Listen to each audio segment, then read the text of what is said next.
পরবর্তী খবরে চলে আসি।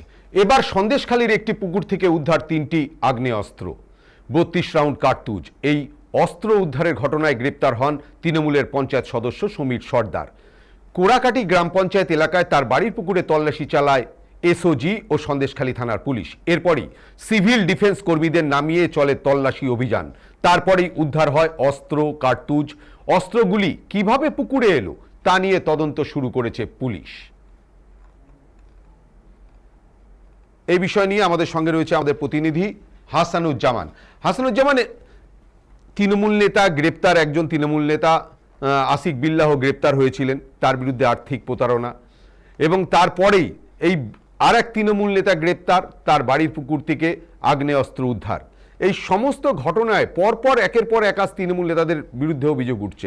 এই অভিযোগটা তোমাদের ওখান থেকে শুধুমাত্র দেখা যাচ্ছে যে বেশিরভাগ হচ্ছে ওই হাসনাবাদ বা বসিরহাট অঞ্চলে। এটা কারণটা কি? এবং এর আগেও আমরা দেখেছিলাম শেখ শাহজাহানের সময় অত বড় ঘটনা, তারপরে এই সমস্ত তৃণমূল এদের হাতে কি সবসময় এই আগ্নেয়াস্ত্র কি তাদের কাছে সবসময় মজুদ ছিল? যে অভিযোগগুলো বারবার ওঠে, দীর্ঘদিন ধরে উঠে আসছে, সেটাই তো বাস্তবিক প্রমাণিত হচ্ছে। কি বলবে তুমি? হ্যাঁ দেখো, একেবারেই বসিরহাটের যে সন্দেশখালী রয়েছে সেখানে কিন্তু খবরের শিরোনামে উঠে এসেছে বারবার। আর এবারও কিন্তু একেবারে খবরের শিরোনাম, বসিরহাটের যে সন্দেশখালী রয়েছে সেখানে 3টি আগ্নেয়াস্ত্র এবং 32 রাউন্ড গুলি উদ্ধার হয়েছে একেবারে তৃণমূল নেতা সমীর সর্দারের বাড়ির পুকুর থেকে। বসিরহাট পুলিশের এসওজি এবং সন্দেশখালী থানার পুলিশের যৌথ অভিযান চলে একটি পুকুরে। সেই পুকুরে অভিযান চালানোর পর এই কিন্তু বিপুল পরিমাণ কার্তুজ এবং 3টি আগ্নেয়াস্ত্র উদ্ধার করেছে পুলিশ। আর ইতিমধ্যে কিন্তু ওই সমীর সর্দার নামে যে তৃণমূল নেতা রয়েছে তিনি কিন্তু সন্দেশখালীর কোড়াকাটি গ্রাম পঞ্চায়েতের সদস্য তিনি। আর তাকে কিন্তু ইতিমধ্যে গ্রেপ্তার করা হয়েছে, পাশাপাশি তাকে বসিরহাট মহকুমা আদালতে পাঠানো হয়েছে। পাশাপাশি তার কাছে বিপুল এই যে আগ্নেয়াস্ত্র কেন এলো, কোথা থেকে এলো, কি উদ্দেশ্যে তিনি এই অস্ত্র মজুত করেছিলেন সেদিকেও কিন্তু একেবারে তদন্তকারীরা নজর রেখেছেন। তার পাশাপাশি সন্দেশখালীর মতো জায়গায় কিন্তু বারবার একেবারে খবরের শিরোনামে উঠে আসে এই বিভিন্ন ঘটনায়। আর এবারও কিন্তু ব্যতিক্রম নয়। সমীর সর্দারের পুকুর থেকে বিপুল পরিমাণ কার্তুজ এবং আগ্নেয়াস্ত্র উদ্ধারের ঘটনায় সন্দেশখালী কিন্তু যথেষ্ট চাঞ্চল্য ছড়িয়েছে। বসিরহাট পুলিশের এসওজি এবং সন্দেশখালী থানার পুলিশের যৌথ অভিযান এই বিপুল সাফল্য বলে ইতিমধ্যে পুলিশ সূত্রে জানা গেছে। হীরা। হাসানুজ্জামান আমাদের সঙ্গে থাকার জন্য।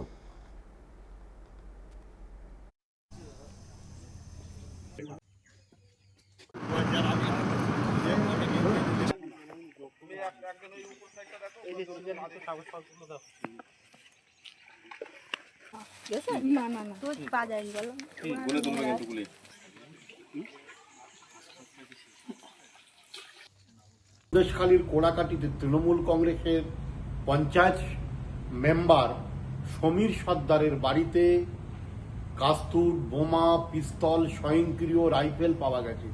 আগে জানতাম তৃণমূল কংগ্রেস ছিচকে চোর, আনাচে কানাচে চুরি করত। এখন দেখতে পাচ্ছি যে শাহজাহান শেখের ঘনিষ্ঠ যে Shahjahan Sheikh ED, CBI, income ট্যাক্সের উপরে হামলা করেছিল, যে শাহজাহান শেখ মা বোনদের পিঠে বানানোর জন্য তৃণমূল কংগ্রেসের পার্টি অফিসে আহ্বান জানাতো, আজকের ডেটে দাঁড়িয়ে দেখতে পাচ্ছি যে তৃণমূল কংগ্রেসের পঞ্চায়েত সদস্য সমীর সর্দারের বাড়িতে সেখান থেকে স্বয়ংক্রিয় রাইফেল, অস্ত্র উদ্ধার হচ্ছে। এর যোগসূত্র অনেক দূর এবং সঠিক তদন্ত হোক এবং এনআই তদন্ত হোক, তদন্ত হয়ে উপযুক্ত শাস্তি দেওয়া হোক। পরিবেশ নষ্ট করছে এবং এলাকার সন্ত্রাসের বাতাবরণ তৈরি করছে শাহজাহান শেখের নেতৃত্বে জেল থেকে। আমি পুলিশের কাছে আবেদন করব যে দ্রুত তদন্ত হোক। নদিয়ায় সপুত্র কংগ্রেস নেতা খুনের ঘটনায় বড়সড় সাফল্য নাকাশীপাড়া থানার পুলিশের। তদন্তে উদ্ধার হয়েছে ঘটনায় ব্যবহৃত মোট 13টি আগ্নেয়াস্ত্র এবং 114 রাউন্ড কার্তুজ। এদিন সাংবাদিক সম্মেলন করে পুরো তদন্তের বিষয়টি ব্যাখ্যা করেন কৃষ্ণনগর পুলিশ জেলার এসপি অতুল ভি। পুলিশ সূত্রে জানা গিয়েছে উদ্ধার হওয়া অস্ত্রের মধ্যে রয়েছে 2টি দোনালা বন্দুক, 2টি একনলা বন্দুক এবং 9টি ছোট আগ্নেয়াস্ত্র।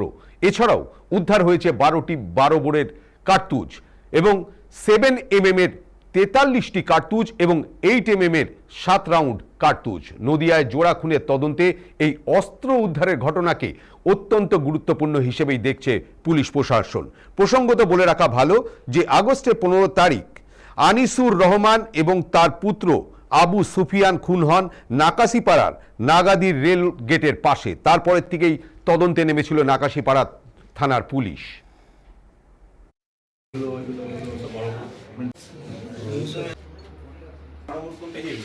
15 তারিখ রাতে 9টা নাগাদ এখানকার নাকাশিপাড়া থানা অন্তর্গত নাগাদি গ্রামে ওখানকার বাসিন্দা একজন আনিসুর রহমান, ওনার ছেলে আবু সুফিয়ানের সঙ্গে বাড়ি ফেরার পথে কিছু দুষ্কৃতীরা ওদের গুলি করে শুট আউট করে। সঙ্গে সঙ্গে ঘটনার পরে খবর পেয়ে পুলিশ ওখানে পৌঁছয়, আর সেই সময় তো দুষ্কৃতীরা পালিয়ে গেছিল। তারপরে আমিও স্পটে যাই সেদিনকে, আমাদের ডিএসপি অ্যাডিশনাল এসপিরা আমরা সবাই সুপারভাইজ করি সেদিন রাত থেকে। ওই রাতে আমরা 2-3 জনকে ধরেছিলাম। তারপরে এদের মধ্যে 2 জনকে আমরা বাইরে থেকেও ধরেছি। একজন যে শুটার ছিল ওকে কর্ণাটকা বিজয়পুর ডিস্ট্রিক্ট থেকে আনা হয়েছে, আর একজনকে অ্যারেস্ট করেছি আমরা ওড়িশা থেকে। এই 13 জন মধ্যে 3টে ছিল যারা শুটার ছিল, নিজে এক্সিকিউশন টিম মধ্যে ছিল। গতকাল ওদের ইন্টারোগেশনের পরে আমরা ভালো প্রমাণে আর্মস আর অ্যামিউনিশন, যেগুলো আমরা স্ট্রংলি সাসপেক্ট করছি কি এই ঘটনাতে ব্যবহার হয়েছে, ওগুলো রিকভার করা হয়েছে। মোট এই কেসে আমরা 13টা আর্মস আর 100 থেকে বেশি অ্যামিউনিশনটা রিকভারি করেছি। 2টো গাড়ি সিজ করা হয়েছে যেগুলো ঘটনাতে ব্যবহার হয়েছে। আমাদের তদন্ত এখনো চলছে, এখনো কিছু জনকে আমরা ধরার জন্য চেষ্টা করছি। তো যারা গুলি ডাইরেক্টলি করেছে 3 জন ছিল, 3 জন অ্যারেস্ট হয়েছে, আরো আছে যারা অ্যারেস্ট হয়নি। যে গাড়িগুলো সিজ করা হয়েছে এই গাড়িগুলো কি ব্যবহার করা হয়েছিল? ব্যবহার করা হয়েছে।